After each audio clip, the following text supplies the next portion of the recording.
তাহলে আজকে আমরা পড়াবো 68 হতে 100 পর্যন্ত।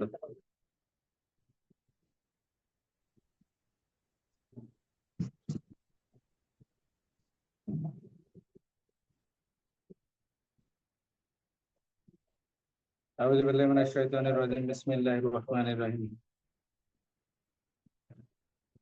ফৌজদারি কার্যবিধি আইনের 68 ধারায় আছে সমন। 68 রেখে সমন বলতে কি বোঝায়? সমন কি? 68(2) সমনকে জারি করতে পারেন। 69 সমন জারির পদ্ধতি। 70 সাবালক পুরুষের নিকট সমন জারি। 71 লটকে সমন জারি। 72 সরকারি কর্মচারীর প্রতি সমন জারি। ধারা 73 স্থানীয় সীমার বাইরে সমন জারি। ধারা 74 সমন জারির প্রমাণ। ধারা 75 গ্রেপ্তারি পরোয়ানা। গ্রেপ্তারি পরোয়ানা কি? গ্রেপ্তারি পরোয়ানা বলতে কি বোঝায় বা গ্রেপ্তারি পরোয়ানা কাকে বলে? ধারা 76 জামিনযোগ্য গ্রেপ্তারি পরোয়ানা। ধারা 77 এক বা একাধিক ব্যক্তি অথবা পুলিশ অফিসার কর্তৃক গ্রেপ্তারি পরোয়ানা কার্যকারীকরণ।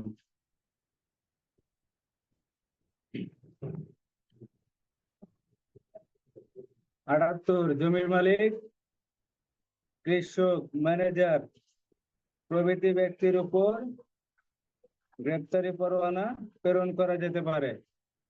ধারা 79 পুলিশ অফিসারের নিকট প্রেরিত পরোয়ানা অধস্তন দ্বারা কার্যকরীকরণ।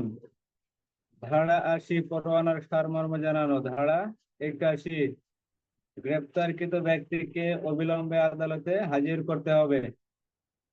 ধারা 82 ওয়ারেন্ট কার্যকরী করার সীমানা, অর্থাৎ গ্রেপ্তারি পরোয়ানা কার্যকরী করার জন্য সারা বাংলাদেশে অনুসরণ করে গ্রেপ্তার কার্যক্রম করা যাবে পরোয়ানা মূলে। ধারা 83 এখতিয়ারের বাহিরে পরোয়ানা কার্যকরী করার জন্য ওই এখতিয়ারধীন এলাকার ম্যাজিস্ট্রেট, পুলিশ সুপার অথবা পুলিশ কমিশনারের নিকট পরোয়ানা প্রেরণ। ধারা 84 এখতিয়ারের বাহিরে পরোয়ানা কার্যকরী করার জন্য পুলিশ অফিসারের নিকট পরোয়ানা প্রেরণ। ধারা 86 ধারা 85 20 মাইল দূরে গ্রেপ্তার করার পর পদ্ধতি। ধারা 86 আসামিকে ম্যাজিস্ট্রেটের নিকট হাজির করার পর ম্যাজিস্ট্রেট যে পদ্ধতি অনুসরণ করবেন। ধারা 87 হুলিয়া জারির পদ্ধতি। ধারা 88 ক্রোক ও সম্পত্তি ক্রোকের পদ্ধতি। ধারা 89 প্রকৃত সম্পত্তি ফেরত প্রদান। ধারা 90 সমনের পরিবর্তে অথবা সমনের অতিরিক্ত পরোয়ানা জারি। ধারা 92 ধারা 91 মুচলেকার মাধ্যমে আদালতে হাজিরকরণ। ধারা 92 মুচলেকার শর্ত লঙ্ঘন করলে পরোয়ানা জারি। ধারা 93 ক বাংলাদেশের বাইরে সমন প্রেরণ। ধারা 93 খ বাংলাদেশের বাইরে গ্রেপ্তারি পরোয়ানা প্রেরণ। ধারা 93 গ বিদেশ হতে প্রাপ্ত পরোয়ানা দেশে জারিকরণ ও কার্যকরীকরণ। ধারা 94 দলিল বা অন্য কোনো জিনিস দাখিল করার জন্য লিখিত আদেশ বা সমন প্রেরণ। ধারা 95 চিঠিপত্র ও টেলিগ্রাম সম্পর্কিত লিখিত আদেশ।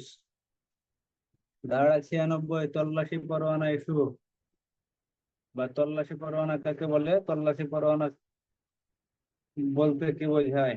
ধারা 97 তল্লাশি পরোয়ানা নিয়ন্ত্রণ, অর্থাৎ তল্লাশি পরোয়ানা কোথায় কোথায় তল্লাশি পরোয়ানা মূলে তল্লাশি কার্যক্রম সম্পন্ন করা যাবে। ধারা 98 যে বাড়িতে চোরাই মাল জাল দলিল আছে সেখানে তল্লাশির পদ্ধতি। ধারা 99 অন্য এলাকায় প্রাপ্ত মালামালের বিলি ব্যবস্থা। ধারা 99 ক কতিপয় প্রকাশনা, বাজেয়াপ্ত ঘোষণা ও তল্লাশি পরোয়ানা ইস্যুকরণ। ধারা 99 খ, বাজেয়াপ্তির আদেশের বিরুদ্ধে আপিল করতে পারবেন সংক্ষুব্ধ ব্যক্তি, আপিল করতে পারবেন। ধারা 100, বেআইনিভাবে আটক ব্যক্তিকে উদ্ধারের জন্য তল্লাশি। ধারা 101, ফৌজদারি কার্যবিধি আইন 43, 75, 77, 79, 82, 83 ও 84 ধারার কার্যক্রম যথাসম্ভব 96, 98, 99 ক ও 100 ধারার তল্লাশির ক্ষেত্রে প্রযোজ্য হবে। ধারা 102, আবদ্ধ স্থানের মালিক বা ভারপ্রাপ্ত ব্যক্তি তল্লাশির অনুমতি দেবেন। ধারা 103, সাক্ষীর উপস্থিতিতে তল্লাশি। ধারা 104, আদালত কর্তৃক স্যার 100 পার হয়ে গেলেন কে? হ্যাঁ, 100 তো হয়ে গেছে। তাহলে কি 101 থেকে ধরবো?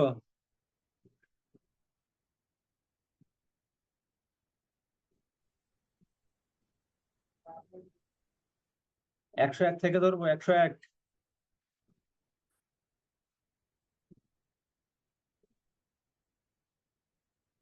হ্যাঁ 101 থেকে শুরু করতে। কত, 101 থেকে ধরবো? জি স্যার।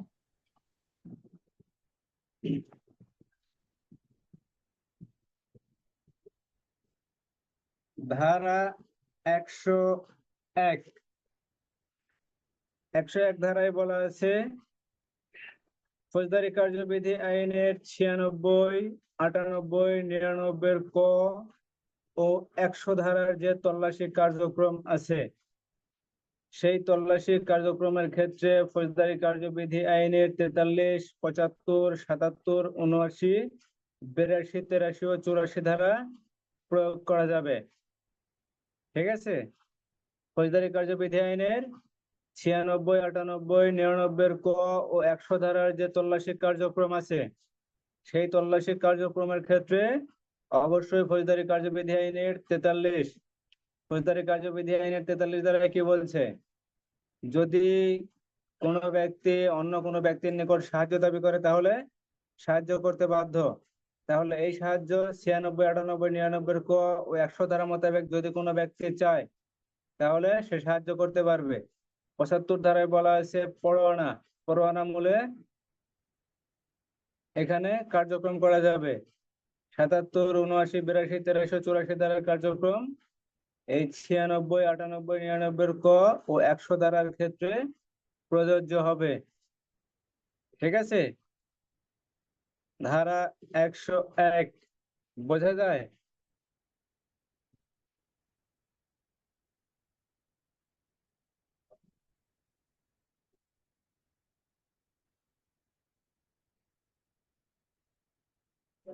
ধারা 101 কি বোঝা গেল?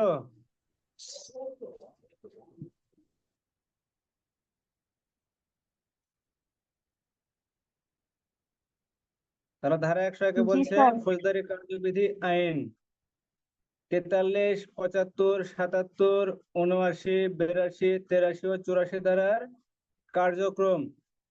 এখানে 43, এখানে যে 7টা ধারার কথা উল্লেখ করা আছে, এই 7 ধারার যে কার্যক্রম, সেই কার্যক্রমের ক্ষেত্রে 96, 98, 99 ক ও 100 ধারার তল্লাশির ক্ষেত্রে প্রযোজ্য হবে। আপনি 96 ধারায় যে তল্লাশি পরোয়ানার কথা বলা আছে, 98 ধারায় বলা আছে জাল দলিল, চোরাই মাল এগুলো উদ্ধারের জন্য তল্লাশি। এই সকল উদ্ধারের জন্য যে সকল ব্যবস্থা করা দরকার তা 43 থেকে 84 ধারা পর্যন্ত এই বর্ণনার ধারার ভিতরে যে কার্যক্রম আছে তা প্রয়োগ করা যাবে। 99 ক ধারায় বলা আছে কতিপয় প্রকাশনা, বাজেয়াপ্ত ঘোষণা ও তল্লাশি পরোয়ানা ইস্যুকরণের ক্ষেত্রেও এই ধারার কার্যক্রম প্রয়োগ করা যাবে। কথা কি বোঝা গেল? ধারা 101, ধারা 102, আবদ্ধ স্থানের মালিক বা ভারপ্রাপ্ত ব্যক্তি তল্লাশির অনুমতি দেবেন। অর্থাৎ পুলিশ অফিসার যেখানে তল্লাশি কার্যক্রম করবেন ওই জায়গায় তল্লাশি করার ক্ষেত্রে ওই স্থানের মালিক বা ভারপ্রাপ্ত ব্যক্তির নিকট তল্লাশি করার জন্য প্রবেশের অনুমতি চাইবেন এবং ওই ব্যক্তি তল্লাশি করার ক্ষেত্রে যাবতীয় সুযোগ সুবিধা দেবেন ফৌজদারি কার্যবিধি আইনের 102-1 ধারা। তাহলে 102-1 বলা আছে, তল্লাশির স্থান যদি বন্ধ থাকে অর্থাৎ আবদ্ধ থাকে বা কোনো ঘর হয় বা কোনো বাড়ি হয়, তাহলে সেই ক্ষেত্রে উক্ত ঘর বাড়ি বা আবদ্ধ স্থানের মালিক বা ভারপ্রাপ্ত ব্যক্তি, মালিক যদি না থাকে ভারপ্রাপ্ত যদি ব্যক্তি থাকে, তাহলে সেই ভারপ্রাপ্ত ব্যক্তির নিকট প্রবেশের জন্য তল্লাশি করার জন্য অনুমতি নেবেন এবং ওই ব্যক্তি অনুমতি দেবেন এবং যাবতীয় সুযোগ সুবিধা দেবেন ফৌজদারি কার্যবিধি আইনের 102-1 ধারা। 102-2 ধারায় বলা আছে, উক্ত স্থানে যদি প্রবেশ করা না যায় তাহলে ফৌজদারি কার্যবিধি আইনের 48 ধারা অনুসারে অগ্রসর হওয়া যাবে। অর্থাৎ ফৌজদারি কার্যবিধি আইনের 47 ধারা মোতাবেক অনুমতি চাওয়ার পর যদি অনুমতি পাওয়া না যায়, সেক্ষেত্রে 48 ধারায় কি বলা আছে, দরজা জানালা ভেঙে প্রবেশ হওয়া যাবে। ঠিক সেম 102-2 ধারা, আবদ্ধ স্থানের মালিক যদি প্রবেশের অনুমতি না দেয় তাহলে উক্ত স্থানে তল্লাশির জন্য দরজা জানালা ভেঙে প্রবেশ করা যাবে। ধারা 102-3,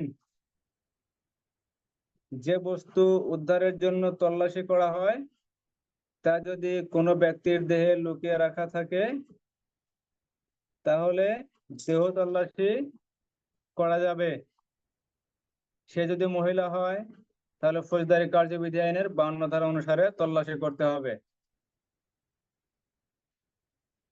অর্থাৎ এখানে 102 ধারায় যে তল্লাশি কার্যক্রম পরিচালনা করা হবে, অর্থাৎ যে কারণে বা যে বস্তুর জন্য বা যে জিনিসের জন্য তল্লাশি করা হবে, তল্লাশি করাকালীন পুলিশ অফিসার অথবা অন্য কোনো ব্যক্তি বা ক্ষমতাপ্রাপ্ত ব্যক্তি যদি মনে করেন বা তার যদি সন্দেহ হয় যে এই তল্লাশির বস্তুটি কোনো ব্যক্তির দেহে লুকায়িত থাকতে পারে বা কোনো ব্যক্তি তার শরীরে লুকায়া রাখতে পারে, সেই ক্ষেত্রে ওই ব্যক্তির দেহ তল্লাশি করা যাবে। ঠিক আছে, এক্ষেত্রে যদি সে মহিলা হয় তাহলে ফৌজদারি কার্যবিধি আইনের 52 ধারা মোতাবেক মহিলা দ্বারা তল্লাশি করাইতে হবে।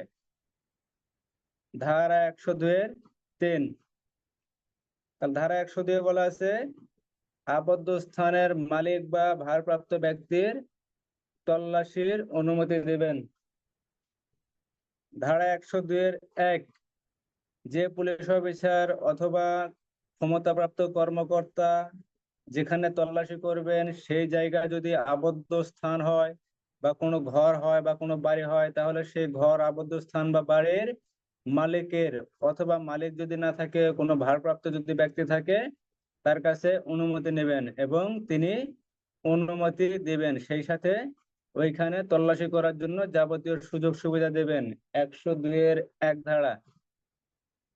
102-2, অনুমতি চাওয়ার পর যদি প্রবেশের জন্য ওই ভারপ্রাপ্ত ব্যক্তি অথবা বাড়ির মালিক অথবা আবদ্ধ স্থানের মালিক যদি অনুমতি না দেয়, সেক্ষেত্রে ফৌজদারি কার্যবিধি আইনের 48 ধারা মোতাবেক দরজা জানালা ভেঙে সেখানে প্রবেশ করে তল্লাশি কার্যক্রম সম্পন্ন করা যাবে। ধারা 102-2। আর ধারা 102-3 বলা আছে, উক্ত স্থানে যে বস্তু বা যে জিনিস বা যে দ্রব্যের জন্য তল্লাশি করা হবে, তদন্তকারী কর্মকর্তা বা তল্লাশি পরিচালনাকারী কর্মকর্তা তিনি যদি মনে করেন ওই বস্তুটি বা জিনিস বা দ্রব্য কোনো ব্যক্তির দেহে লুকিয়ে রাখা হয়েছে বা কেউ লুকায় রাখছে, সেক্ষেত্রে ওই ব্যক্তির দেহ তল্লাশি করা যাবে এবং ওই ব্যক্তি যদি মহিলা হয় তাহলে ফৌজদারি কার্যবিধি আইনের 52 ধারা মোতাবেক তল্লাশি করতে হবে। ধারা 102। ধারা 102 কি বোঝা গেল না আবার বোঝাতে হবে বলেন?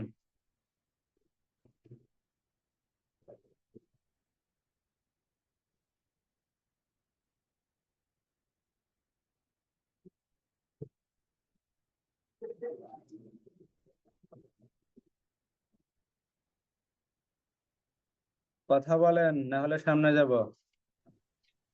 বুঝছি স্যার, বুঝছি। মিলন আপনি বুঝতে বুঝবেন, পারছি আপনার স্যার।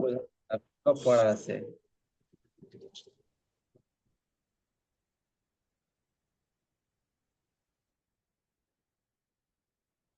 সবাই বুঝতে পারছেন? বুঝি নাই স্যার। বোঝেন নাই? না স্যার, বুঝতে পারছি ধারা স্যার। 102 বলা হয়েছে কোন স্থান তল্লাশি করা হবে। তল্লাশি করার ক্ষেত্রে কি কি কার্যক্রম পরিচালনা করা হবে। মনে করেন আপনি তল্লাশি করার জন্য আদেশপ্রাপ্ত বা আপনি কোনো জায়গায় তল্লাশি করবেন, সেই ক্ষেত্রে আপনি কি কি ভূমিকা পালন করবেন শুরু থেকে শেষ পর্যন্ত। এখানে 102 এবং 103 ধারায় বিস্তারিত বর্ণনা আছে।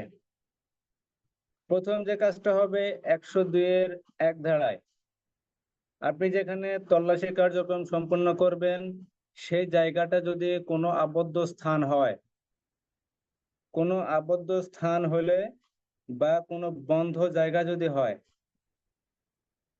সে জায়গার যে মালিক থাকবেন আপনি তো শুরুতেই প্রথম দিকে যাই ভেঙেচুরে ঢুকতে পারবেন না।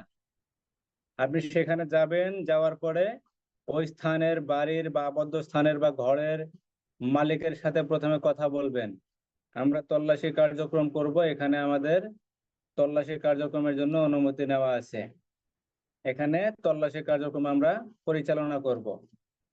সেই ক্ষেত্রে আপনি ওই বাড়ির মালিকের কাছে অনুমতি চাইবেন, আবদ্ধ স্থানে প্রবেশের জন্য অনুমতি চাইবেন, এবং সেই বাড়ির মালিক বা ভারপ্রাপ্ত কর্মকর্তা ওইখানে যে দায়িত্বে থাকবেন, গেট দারোয়ান হোক বা দারোয়ান হোক বা অন্য কোনো ব্যক্তি হোক, তিনি প্রবেশের অনুমতি দেবেন এবং প্রবেশের অনুমতির সাথে সাথে ওইখানে তল্লাশি কার্যক্রমের ক্ষেত্রে যাবতীয় সুযোগ সুবিধা আপনাকে প্রদান করবেন।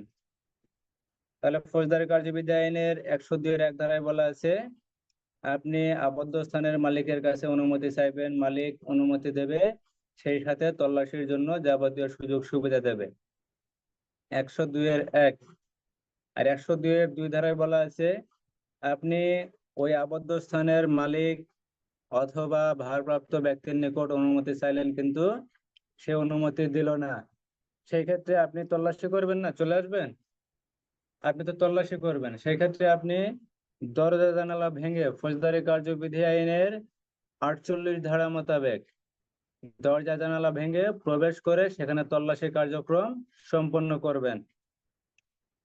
102 এর 2 ধারা। তাহলে 102 এর 1-এ বলা হয়েছে আপনি আবদ্ধ স্থানের মালিকের কাছে মৌখিক অনুমতি নেবেন। আর 2-এ বলা হয়েছে যদি অনুমতি না দেয় সেক্ষেত্রে আপনাকে তো তল্লাশি কার্যক্রম সম্পন্ন করতেই হবে, কারণ সেখানে মামলা সংশ্লিষ্ট কোনো তথ্য থাকতে পারে বা কোনো অবৈধ জিনিস থাকতে পারে বা যে কোনো জিনিসই হোক যার জন্য আপনি তল্লাশি করবেন, সেই জিনিসটা উদ্ধারের জন্য অবশ্যই আপনাকে তল্লাশি করে আসতেই হবে। সেক্ষেত্রে 102 এর 2 ধারা মোতাবেক ফৌজদারি কার্যবিধি আইনের 48 ধারা মোতাবেক সেখানে দরজা জানালা ভেঙে প্রবেশ করতে হবে, প্রবেশ করে আপনাকে তল্লাশি কার্যক্রম সম্পন্ন করতে হবে। আর 102 এর 3-এ বলা হয়েছে আপনি যে দ্রব্যের জন্য বা যে বস্তু বা জিনিসের জন্য তল্লাশি কার্যক্রম করবেন, সেই বস্তু দ্রব্য বা জিনিস যদি আপনি মনে করেন যে কোনো ব্যক্তি তার শরীরে লুকায় রাখছে, সেই ক্ষেত্রে আপনি সন্দেহযুক্ত সেই ব্যক্তির দেহ তল্লাশি করতে পারবেন। ঠিক আছে? এক্ষেত্রে ওই ব্যক্তি যদি মহিলা হয় তাহলে ফৌজদারি কার্যবিধি আইনের 52 ধারায় বলা আছে কোনো মহিলার দেহ তল্লাশি করার ক্ষেত্রে অবশ্যই মহিলা পুলিশ অথবা ভদ্র কোনো মহিলা দ্বারা তার দেহ তল্লাশি করাইতে হবে। ধারা 102 এর 3। এখন কি বোঝা গেল?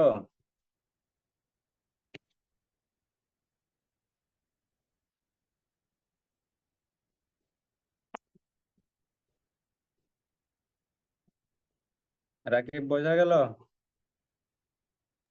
জি স্যার, বুঝতে পারছি স্যার। এখানে সহজ জিনিস, সহজভাবে বোঝেন। 102-এ বলা হয়েছে আপনি তল্লাশি কার্যক্রম করবেন। 102-এর 1, প্রথমে যেখানে তল্লাশি করবেন সেই স্থানের মালিক বা ভারপ্রাপ্ত ব্যক্তির নিকট অনুমতি চাইবেন, সে অনুমতি দেবে।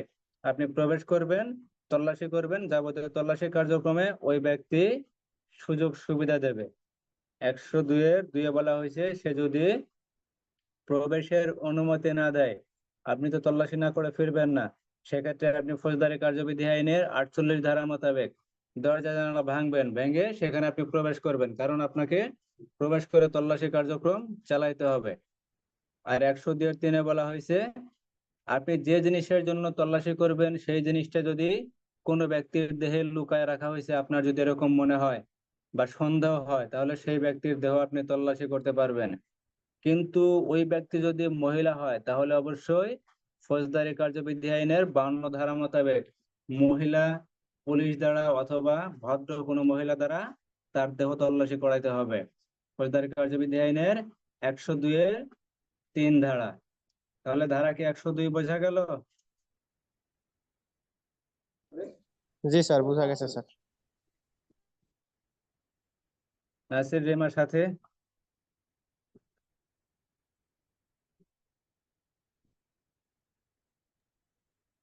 বুঝতে পারছি স্যার। যখন বলি একটু তাড়াতাড়ি যদি আপনারা অ্যান্সার দেন, তাহলে আমি সামনের দিকে আগাইতে পারি, সময় নষ্ট হবে না।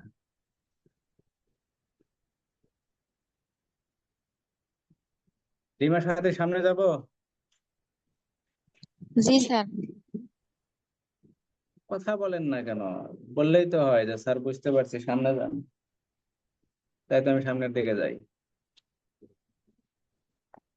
ফৌজদারি কার্যবিধি আইনের 103 ধারা, খুবই গুরুত্বপূর্ণ ধারা। 102, 103। ফৌজদারি কার্যবিধি আইনের 103 ধারায় বলা আছে আপনি 102 ধারায় যে তল্লাশি কার্যক্রম চালাইবেন, সেই তল্লাশি কার্যক্রমের ক্ষেত্রে 103 ধারায় সাক্ষীর উপস্থিতিতে তল্লাশি করতে হবে। তাহলে ধারা 103-এ বলা হয়েছে সাক্ষীর উপস্থিতিতে তল্লাশি। 103-এর 1, কোন স্থান তল্লাশি করার পূর্বে পুলিশ অফিসার উক্ত স্থানের, অর্থাৎ আপনি যদি মনে করেন যে একটি স্থান তল্লাশি করবেন বা কোন স্থান তল্লাশি করবেন, মনে করেন পুলিশ লাইন্সের পাশে যে আমাদের পুলিশ স্কুল আছে, পুলিশ স্কুলের পাশে একটা বাড়ি মনে করেন যে আপনি তল্লাশি করবেন। সেই বাড়ি তল্লাশি করার ক্ষেত্রে ওই বাড়ির আশেপাশের 2-3 জন বা ততোধিক, 2 বা ততোধিক সম্মানিত ব্যক্তিকে হাজির হয়ে তল্লাশির সাক্ষী হতে বলবেন। অর্থাৎ আপনি যে স্থান তল্লাশি করবেন বা যে গ্রামে বা যে এলাকায় তল্লাশি করবেন, সেই গ্রামের বা এলাকার 2 বা ততোধিক ব্যক্তিকে, সম্মানিত ব্যক্তিকে, 2 বা ততোধিক সম্মানিত ব্যক্তিকে সাক্ষী হওয়ার জন্য অনুরোধ করবেন বা সাক্ষী হওয়ার জন্য বলবেন। সাক্ষী হওয়ার জন্য আপনি লিখিত আদেশ প্রদান করতে পারবেন। তাহলে ধারা 103-এর 1-এ বলা হয়েছে আপনি যে স্থান তল্লাশি করবেন সেই স্থান তল্লাশি করার পূর্বে উক্ত স্থানের 2 বা ততোধিক সম্মানিত ব্যক্তিকে হাজির হয়ে সাক্ষী হতে বলবেন। ধারা 103-এর 1। ধারা 103-এর 2-এ বলা হয়েছে কোন স্থান তল্লাশি করার সময় সাক্ষীদের উপস্থিতিতে তল্লাশি করতে হবে এবং তল্লাশির সময় যা কিছু পাওয়া যাবে তার একটি জব্দ তালিকা প্রস্তুত করে সাক্ষীদের স্বাক্ষর নিতে হবে। তাহলে ধারা 103-এর 1-এ বলা হয়েছে আমি যে স্থান তল্লাশি করব, অবশ্যই সেই স্থানের বা সেই এলাকার বা সেই গ্রামের 2 বা ততোধিক সম্মানিত ব্যক্তিকে সাক্ষী হওয়ার জন্য তাদেরকে আমি ডাকবো। ধারা 103-এর 1, তাদেরকে যখন ডাকা হবে, তারা যখন হাজির হবে, হাজির হওয়ার পর আমি তল্লাশি কার্যক্রম চালু করব বা তল্লাশি কার্যক্রম শুরু করব। ধারা 103-2 বলা হয়েছে সাক্ষীদের উপস্থিতিতে তল্লাশি করতে হবে এবং তল্লাশির সময় যা কিছু পাওয়া যাবে তার একটি জব্দ তালিকা প্রস্তুত করতে হবে এবং সাক্ষীদের স্বাক্ষর নিতে হবে যে আপনার সামনে এই বিষয়টা তল্লাশি করা হয়েছে, এখানে তল্লাশি করা হয়েছে, এই মালামালগুলো পাওয়া গেছে, এটা তার জব্দ তালিকা প্রস্তুত করা হয়েছে। এগুলা তাদেরকে দেখাবেন, দেখানোর পরে তারা জব্দ তালিকায় স্বাক্ষর করবে। ধারা 103-2, তাহলে 103-1 বলা হয়েছে সাক্ষী হিসেবে গণ্যমান্য 2-3 জন ব্যক্তিকে, সম্মানিত 2-3 জন ব্যক্তিকে সাক্ষী হিসেবে ডাকতে হবে। আর 2 বলা হয়েছে সাক্ষীদের উপস্থিতিতে তল্লাশি কার্যক্রম চালাইতে হবে এবং যা কিছু পাওয়া যাবে তার একটি জব্দ তালিকা প্রস্তুত করতে হবে এবং সাক্ষীদের স্বাক্ষর নিতে হবে। 103-2 ধারা। 103-3 বলা হয়েছে যে স্থান তল্লাশি করা হবে সেই স্থানের মালিক বা তার কোনো প্রতিনিধি যদি সঙ্গে থাকতে চায় তাহলে সঙ্গে থাকার অনুমতি দিতে হবে। অর্থাৎ আপনি আমি যেই হই, যেখানেই তল্লাশি করব, দেখা গেল আমরা কোনো একটা জায়গায় তল্লাশি করব বা আমরা মনে করেন রহিমের বাড়ি তল্লাশি করব, সেখানে রহিমের বাড়ি তল্লাশি করার সময় রহিম যদি বলে যে স্যার আমাকে সঙ্গে রাখতে হবে, আপনি আমার ঘর বা আপনি আমার বাড়ি বা আপনি আমার যেখানে তল্লাশি করবেন সেখানে আমাকে সঙ্গে রাখতে হবে, অথবা রহিম বললে যে আমার ছেলেকে বা আমার চাচাকে আমার ভাতিজাকে সঙ্গে রাখেন, সঙ্গে রেখে আপনারা তল্লাশি কার্যক্রম সম্পন্ন করেন, সেক্ষেত্রে রহিম যদি এরকম সে নিজে অথবা তার কোনো প্রতিনিধি যদি সঙ্গে থাকতে চায় তাহলে সঙ্গে থাকার অনুমতি দিতে হবে। এবং 103-2 ধারায় যে আপনি জব্দ তালিকা প্রস্তুত করছেন সেই জব্দ তালিকার একটা কপি রহিমকে বা বাড়ির মালিককে দিতে হবে। 103-3 ধারা। মিটিং টাইম শেষ, পরবর্তীতে লিঙ্ক দেওয়া হবে, ওই লিঙ্কে প্রবেশ করেন।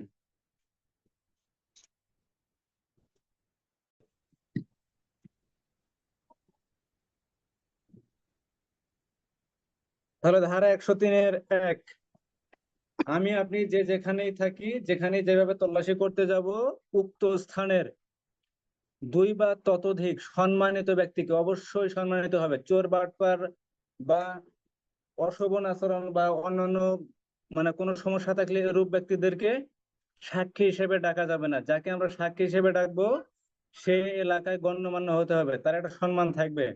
এরূপ সম্মানিত ব্যক্তিকে, 2 বা ততোধিক সম্মানিত ব্যক্তিকে সাক্ষী হওয়ার জন্য আপনি ডাকতে পারবেন অথবা লিখিত আদেশ দ্বারা তাদেরকে ডাকতে পারবেন। ধারা 103-1। ধারা 103-2, আপনি যখন লিখিত আদেশ দ্বারা তাদেরকে ডাকবেন, তারা যখন আপনার তল্লাশি কার্যক্রমের সময় উপস্থিত হবে, আপনি তাদের উপস্থিতিতে তল্লাশি কার্যক্রম সম্পন্ন করবেন এবং তল্লাশি করে আপনি যা কিছু পাবেন তার একটা তালিকা প্রস্তুত করবেন। এটা হলো জব্দ তালিকা। আপনি যে তালিকা প্রস্তুত করবেন এটা জব্দ তালিকা, এর নাম জব্দ তালিকা। এই জব্দ তালিকা প্রস্তুত করার পর সাক্ষীদের স্বাক্ষর নেবেন। ধারা 103-2। ধারা 103-3 বলা হয়েছে আপনি যে স্থান বা যে ঘর বা যে বাড়ির মালিক, যে যে স্থান ঘর বা বাড়ি আপনি তল্লাশি করবেন সেই স্থান বাড়ির মালিক অথবা মালিকের যদি কোনো প্রতিনিধি তল্লাশির সময় সঙ্গে থাকতে চায়, আপনি তল্লাশি পরিচালনাকারী কর্মকর্তা তাকে সঙ্গে থাকার জন্য অনুমতি দেবেন এবং আপনি যে 103-2 ধারায় জব্দ তালিকা প্রস্তুত করছিলেন সেই জব্দ তালিকার একটা কপি ওই বাড়ির মালিককে দিতে হবে। 103-3, তাহলে 103-1 হলো সাক্ষী রাখতে হবে, 103-2 সাক্ষীদের উপস্থিতি তল্লাশি করতে হবে, জব্দ তালিকা প্রস্তুত করতে হবে এবং সাক্ষীদের স্বাক্ষর নিতে হবে। 103-3 বলা হয়েছে বাড়ির মালিক বা তার কোনো প্রতিনিধি যদি সঙ্গে থাকতে চায় তাহলে তাদেরকে সঙ্গে থাকার অনুমতি দিতে হবে এবং তাদেরকে একটি জব্দ তালিকার কপি দিতে হবে। 103-4 ফৌজদারি কার্যবিধি আইনের 102-3 ধারায়, আমরা একটু আগে পড়লাম, 102-3 ধারায় বলা আছে আপনি যে বস্তু জিনিস বা দ্রব্যের জন্য তল্লাশি কার্যক্রম পরিচালনা করবেন, আপনার যদি সন্দেহ হয় বা আপনি যদি এরূপ বিশ্বাস করেন যে ওই বস্তুটি কোনো ব্যক্তির দেহে লুকায়িত আছে বা লুকায় রাখছে, তাহলে সেই ব্যক্তির দেহ তল্লাশি করতে পারবেন। এখানে তল্লাশি করার পর যা কিছু পাবেন তার একটা জব্দ তালিকা প্রস্তুত করতে হবে, বা তার একটা তালিকা প্রস্তুত করতে হবে 103-এর 4 ধারায়। এই তালিকা যখন প্রস্তুত করবেন তাকে একটি কপি দিতে হবে। তাকে দিতে হবে 102-এর 3 ধারায় যার দেহ তল্লাশি করছেন এবং যা কিছু পাওয়া গেছে উক্ত পাওয়ার জিনিসটি আপনি তালিকা প্রস্তুত করে তাকে একটি কপি দেবেন 103-এর 4 ধারায়। তাহলে 103-এর 1 ধারায় বলা আছে, আপনি যেখানে তল্লাশি করবেন বা যে স্থান তল্লাশি করবেন বা যে গ্রামে তল্লাশি করবেন, যে বাড়ি বা ঘর তল্লাশি করবেন, সেই গ্রামের বা ওই বাড়ির প্রতিবেশী 2-3 জন গণ্যমান্য ব্যক্তিকে সাক্ষী হিসেবে ডাকবেন অথবা লিখিত আদেশ দ্বারা সাক্ষী হওয়ার জন্য ডাকবেন। 103-এর 1, 103-এর 2, যখন সাক্ষী হাজির হবে সাক্ষীদের উপস্থিতিতে আপনি তল্লাশি করবেন এবং যা কিছু পাওয়া যাবে তার একটি জব্দ তালিকা প্রস্তুত করবেন, সাক্ষীদের স্বাক্ষর নেবেন। 103-এর 3-এ বলা হয়েছে, যদি বাড়ির মালিক বা উক্ত স্থানের মালিক অথবা তার কোনো প্রতিনিধি সঙ্গে থাকতে চায় তাহলে সঙ্গে থাকার অনুমতি দিতে হবে। কারণ এই নিয়ে কোনো প্রশ্ন উঠতে পারে। আপনি যদি কোনো স্থান তল্লাশি করেন, তার মালিক বা কোনো প্রতিনিধি যদি সঙ্গে থাকতে না দেন, এটা নিয়ে কোনো প্রশ্ন উঠতে পারে যে ওনারা ঘরের ভিতরে অমুক জায়গায় গেছে, তমুক জায়গায় গেছে, তারা এই জিনিস নিছে বা আমার এই জিনিসটা হারায় গেছে, এগুলো নিয়ে প্রশ্ন উঠতে পারে। সেই জন্য কোনো প্রতিনিধি বা বাড়ির মালিক বা উক্ত স্থানের মালিক যদি সঙ্গে থাকতে চায় তাহলে তাদেরকে সঙ্গে রাখা যাবে বা সঙ্গে থাকার অনুমতি দেওয়া যাবে। এবং 103-এর 2 ধারায় যে জব্দ তালিকা প্রস্তুত করা হয়েছে বা এখানে যা যা পাওয়া গেছে তার যে একটা তালিকা প্রস্তুত করা হয়েছে, সেই একটা তালিকা বা কপি ওই বাড়ির মালিককে দিতে হবে। আর 103-এর 4 ধারায় বলা আছে, ফৌজদারি কার্যবিধি আইনের 102-এর 3 ধারা মোতাবেক যে ব্যক্তির দেহ তল্লাশি করা হয়েছে এবং প্রাপ্ত মালের যে একটা তালিকা প্রস্তুত করা হয়েছে তার একটা তালিকা ওই ব্যক্তিকে দিতে হবে যার দেহ তল্লাশি করা হয়েছে। 103-এর 5, সাক্ষী হওয়ার জন্য লিখিত আদেশ দেওয়ার পরও যদি কোনো ব্যক্তি যুক্তিসঙ্গত কারণ ব্যতীত বা অজুহাত ব্যতীত হাজির না হয় বা সাক্ষী হতে অস্বীকার করে তাহলে দণ্ডবিধি আইনের 187 ধারার অপরাধী হবে। অর্থাৎ আপনি 103-এর 1 ধারায় যে 2-3 জন গণ্যমান্য ব্যক্তিকে সাক্ষী হওয়ার জন্য ডাকছেন বা লিখিত আদেশ দিয়েছেন, সেই সকল ব্যক্তি যদি সাক্ষী হতে অস্বীকার করে অথবা যুক্তিসঙ্গত কারণ ব্যতীত যদি সাক্ষী হতে না চায় তাহলে তারা দণ্ডবিধির 187 ধারা অনুসারে অপরাধী হবে। তাহলে ডাকলেন আপনি 103-এর 1-এ, আর যদি হাজির না হয় বা সাক্ষী হতে যদি রাজি না হয় তাহলে অপরাধী হবে 103-এর 5-এ। কথা বোঝা গেল?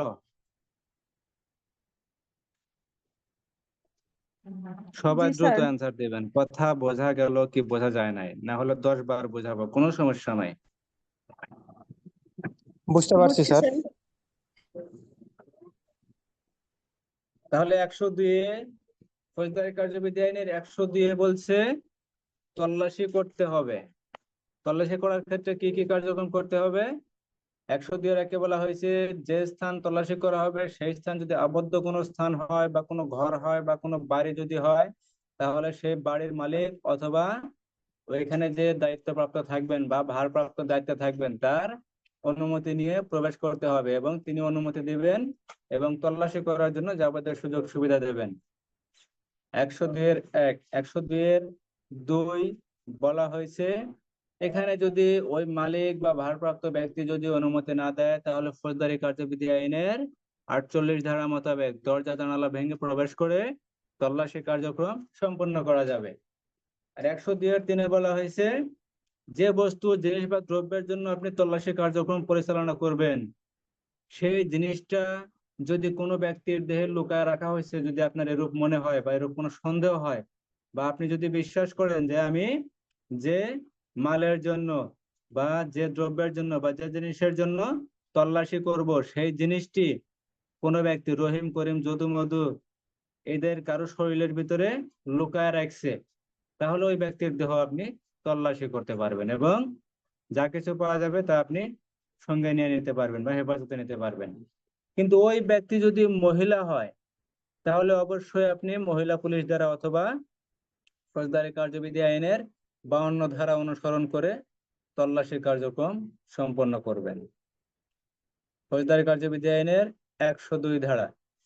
ফৌজদারি কার্যবিধি আইনের 103 ধারায় বলা হয়েছে 103-1, এখানে মোটামুটি বলা হয়েছে সাক্ষ্যের কথা এবং বাড়ির মালিকের কথা। 103-1 বলা হয়েছে আপনি গণ্যমান্য 2-3 জন ব্যক্তিকে সাক্ষী হিসাবে ডাকবেন বা লিখিত আদেশ দিয়ে তাদেরকে ডাকতে পারবেন। 103-2 বলা হয়েছে সাক্ষী যখন হাজির হবে তখন আপনি তল্লাশি কার্যক্রম সম্পূর্ণ করবেন। তল্লাশি কার্যক্রম করে যা কিছু পাওয়া যাবে তার একটি জব্দ তালিকা প্রস্তুত করবেন ও সাক্ষীদের স্বাক্ষর নেবেন। আপনি যে জব্দ তালিকা প্রস্তুত করবেন তাতে সাক্ষীদের স্বাক্ষর থাকলে ভালো হবে, যে সাক্ষীদের উপস্থিতিতে তল্লাশি কার্যক্রম সম্পন্ন করা হয়েছে, এই জিনিস পাওয়া গেছে, এটা তারা দেখছে বা তারা বুঝছে বা তাদের সাথে নিয়েই তল্লাশি কার্যক্রম সম্পন্ন করা হয়েছে বা তারা জিনিসটা জানে। 103-2 আর 103-3 ধারায় বলা হয়েছে যদি বাড়ির মালিক সাক্ষী থাকার পরে যদি বাড়ির মালিক সঙ্গে থাকতে চায় বা তার কোনো প্রতিনিধি সঙ্গে রাখতে চায় তাহলে সঙ্গে থাকার অনুমতি দিতে হবে এবং বাড়ির মালিককে একটি জব্দ তালিকার কপি দিতে হবে। 103-3 ধারা। 103-4 ধারায় বলা হয়েছে ফৌজদারি কার্যবিধি আইনের 102-3 উপধারা অনুসারে তল্লাশি স্থানের কাউকে সন্দেহ হলে তার দেহ তল্লাশি করে যা কিছু পাওয়া যাবে তার তালিকা প্রস্তুত করে একটি তালিকা তাকে দিতে হবে। অর্থাৎ এখানে 102-3 ধারায় ছেলে হোক অথবা মেয়ে হোক যার দেহ আপনি তল্লাশি করছেন যা কিছুই পাওয়া যায় তার একটি তালিকা প্রস্তুত করে তাকে একটি কপি দিতে হবে। তাহলে 103 ধারায় কপি দিতে হবে কাকে? বাড়ির মালিককে। আর 103-3 ধারায় বাড়ির মালিককে, 103-4 ধারায় আপনি দেহ তল্লাশি করছেন যার তাকে একটি কপি দিতে হবে। আর 103-5 ধারায় বলা হয়েছে 103-1 যে আপনি সাক্ষী ডেকছেন সেই সাক্ষী যদি হাজির না হয় বা হাজির হতে যদি অস্বীকার করে বা সাক্ষী হতে যদি অস্বীকার করে তাহলে তিনি দণ্ডবিধি আইনের 187 ধারার অপরাধী হবেন। ধারা 103, 102 আর 103 বোঝা গেল? জি স্যার। বুঝতে পারছি স্যার। ধারা 104, আদালত কর্তৃক দলিল আটক করার ক্ষমতা। অর্থাৎ কোনো অপরাধের বিচার কার্যক্রম শুরু হওয়ার পর আদালতে যা যা উপস্থাপন করা হবে আদালত যদি উপযুক্ত মনে করে তাহলে দাখিলকৃত সমস্ত দলিল বা বস্তু আটক করতে পারবেন। অর্থাৎ কোনো মামলার যখন বিচার কার্যক্রম শুরু হওয়ার পর আপনি যে যে জিনিস আদালতে উপস্থাপন করবেন অথবা যে যে জিনিসই দুই পক্ষই বা উভয় পক্ষ বা যে কেউ আদালতে মামলা সংশ্লিষ্ট যে কোনো জিনিস যদি উপস্থাপন করেন সেটা কোনো দলিল হোক, কোনো বস্তু হোক বা অন্য কোনো জিনিস হোক, যাই উপস্থাপন করা হবে আদালত যদি উপযুক্ত মনে করেন তাহলে দাখিলকৃত সমস্ত দলিল বা বস্তু আটক করতে পারবেন। অর্থাৎ আদালতে মামলা সংশ্লিষ্ট যে কোনো জিনিসই দাখিল করা হোক না কেন ওই দাখিলকৃত বস্তু আদালত যদি চায় আটক করে রাখতে পারবেন। ধারা 104।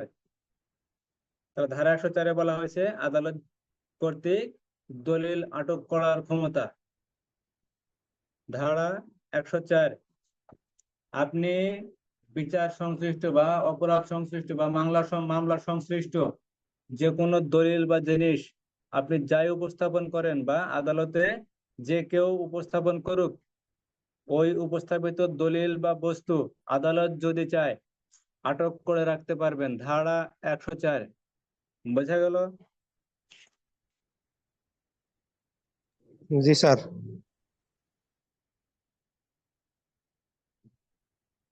কারো সমস্যা আছে বুঝতে?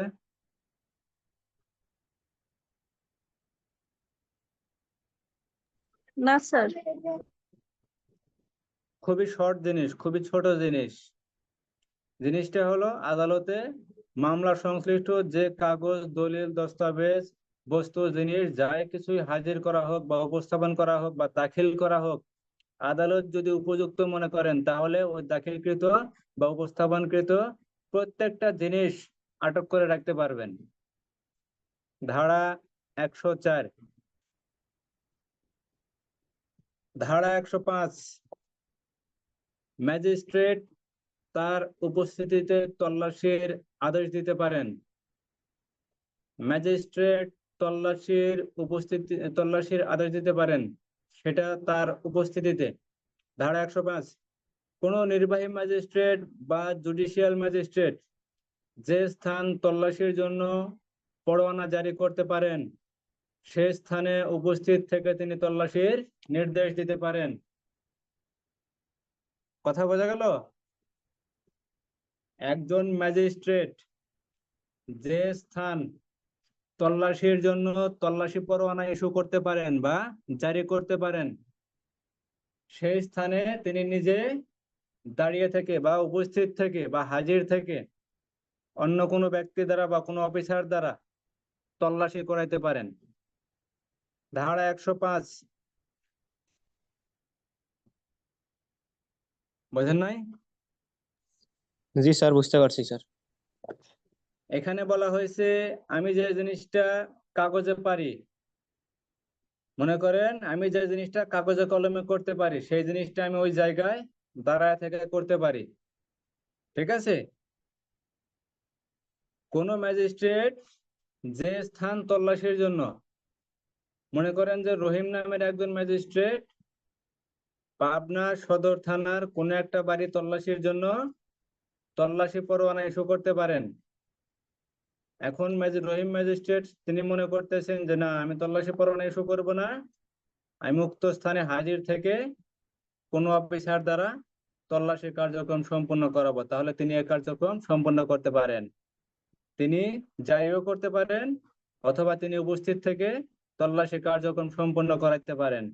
ধারা 105, ম্যাজিস্ট্রেট যেখানে তল্লাশির জন্য তল্লাশি পরোয়ানা ইস্যু করতে পারেন, উক্ত ম্যাজিস্ট্রেট ওই স্থানে হাজির থেকে বা উপস্থিত থেকে তল্লাশি করাতে পারেন।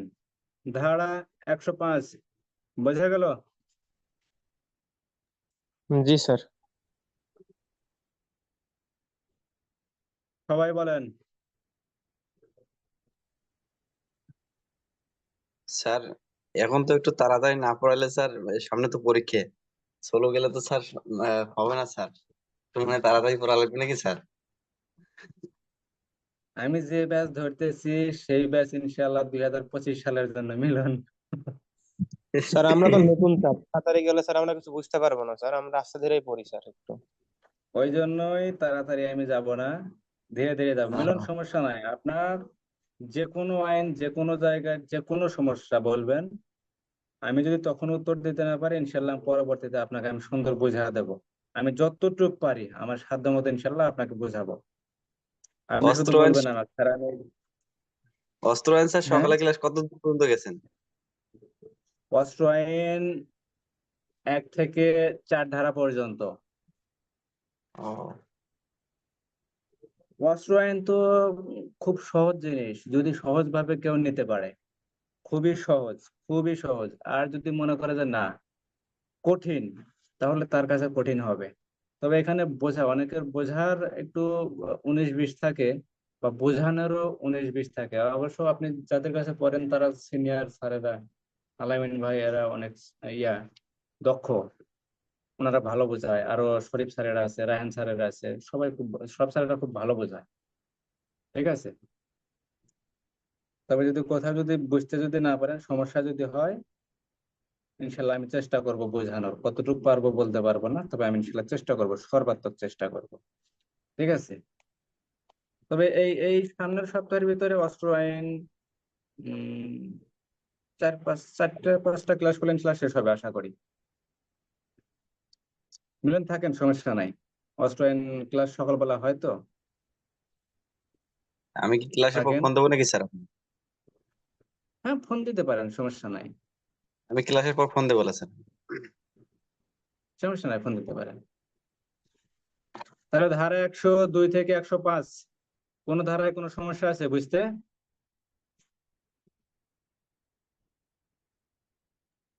না স্যার, বুঝতে পারছি স্যার ভালোভাবে স্যার। রিমা, সাথী, নাসির। স্যার বুঝতে পারছি। তাহলে মোটামুটি ইনশাল্লাহ সবাই বুঝতে পারছেন না? আরো ভালো কথা, আমি এই মনে হয় অস্ত্র আইনের এমসিকিউ করছি, লেখা হয় না এখনো।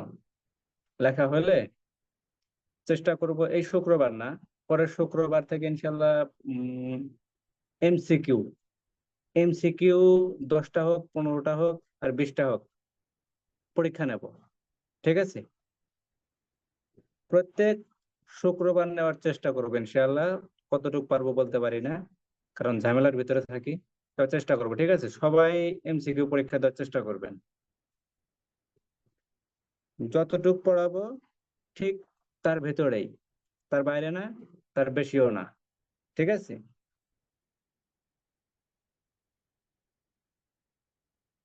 সবাই দিতে পারবেন তো নাকি? স্যার এটা কি শুধু স্যার অস্ত্র আইনের স্যার, না আর বাহিরে স্যার? এটা অস্ত্র আইন বলতে আমি যতটুকু পড়াবো, যেমন ফৌজদারি কার্যবিধি 105 পর্যন্ত আজকে পড়ালাম।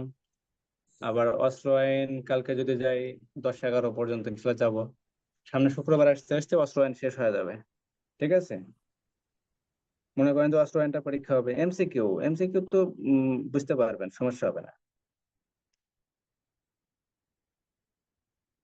ঠিক আছে, জি স্যার। আর আমি যেগুলো আইন পড়াবো প্রত্যেকটা আইনেরই ইনশাল্লাহ শিট দেওয়ার চেষ্টা করব, যেটা আমার বানানো। এবং এটা আমি 26 সালের আমার পরীক্ষা আছে, আমি নিজেই ফলো করব, আমারটা আমি ফলো করব জি স্যার, ইনশাআল্লাহ। আপনি দিলে স্যার ভালোই হয় স্যার।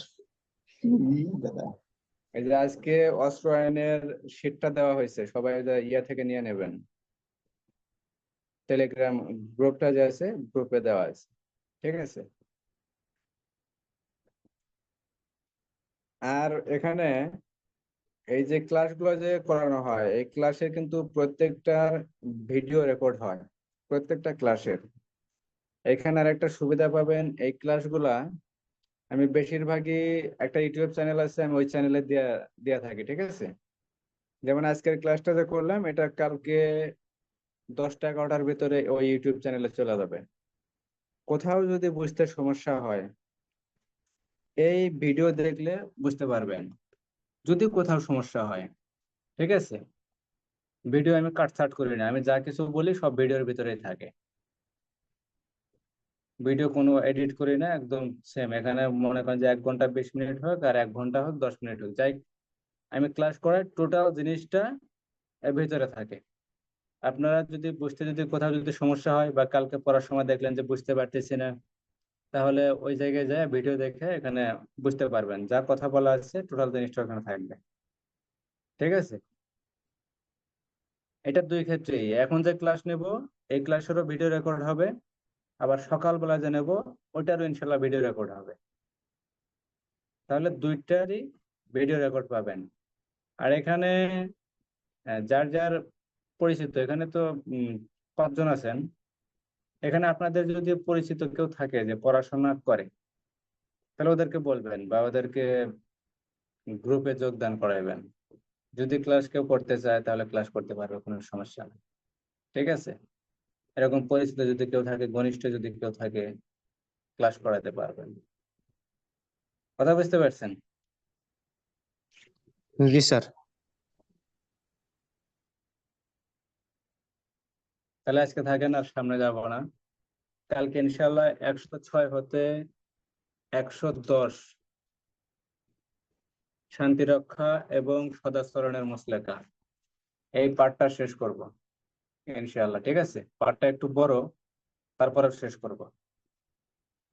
এখন 1 ঘন্টা লাগুক, 1.5 ঘন্টা লাগুক, বা 2 ঘন্টা লাগুক। ঠিক আছে, ক্লাসে থাকবেন, আমি নিয়মিত ক্লাস করার চেষ্টা করবেন ইনশাআল্লাহ। সপ্তাহের 7 দিন 7 দিনে করাবো, একদিনও বাদ দেবো না। শুক্রবার যদি পরীক্ষাও নেই, পরীক্ষা তো 20টা যদি এমসিকিউ দেওয়া যায়, দেখা গেল যে 10 মিনিট 12 মিনিট সময়, 12 মিনিট সময় পরে পরীক্ষার পরে মনে করেন যে ক্লাস শুরু হয়ে যাবে। কথা বুঝতে পারছেন? পরীক্ষা হবে, ক্লাস হবে। মনে করেন যে সপ্তাহে 7 দিন, 7 দিনই ক্লাস, মাসে 30 দিন, 30 দিনে ইনশাল্লাহ ক্লাস হবে। যদি কোনো বিপদে না পড়ি তাহলে ইনশাল্লাহ ক্লাস 7 দিনে হবে, মাসে 30 দিনে হবে। আর যে যেখানেই যান, ছুটি যান, বাড়ি যান, যেখানেই যান, ফোন সচল রাখবেন, ক্লাস করতে পারবেন, কোনো সমস্যা নাই। কথা বুঝতে পারছেন আমার? একটানা 1 বছর যদি কষ্ট করেন, বেশি কষ্ট করা লাগবে না, 1 বছর, একটানা 1 বছর কষ্ট করবেন, কষ্ট করার মতো কষ্ট করবেন, বেশি বারবার কষ্ট করার দরকার নেই। আশা করি ইনশাল্লাহ ফল পাবেন। তো সবাই ভালো থাকেন। আর মিলন, আমার তো ফোনের সমস্যা, আপনি ইয়ে করেন, আমার ওই ফোনে ফোন দেন তাহলে, ঠিক আছে? জি স্যার। কথা বলি। সবাই ভালো থাকেন। আসসালামু আলাইকুম। ওয়ালাইকুম আসসালাম। ওয়ালাইকুম আসসালাম।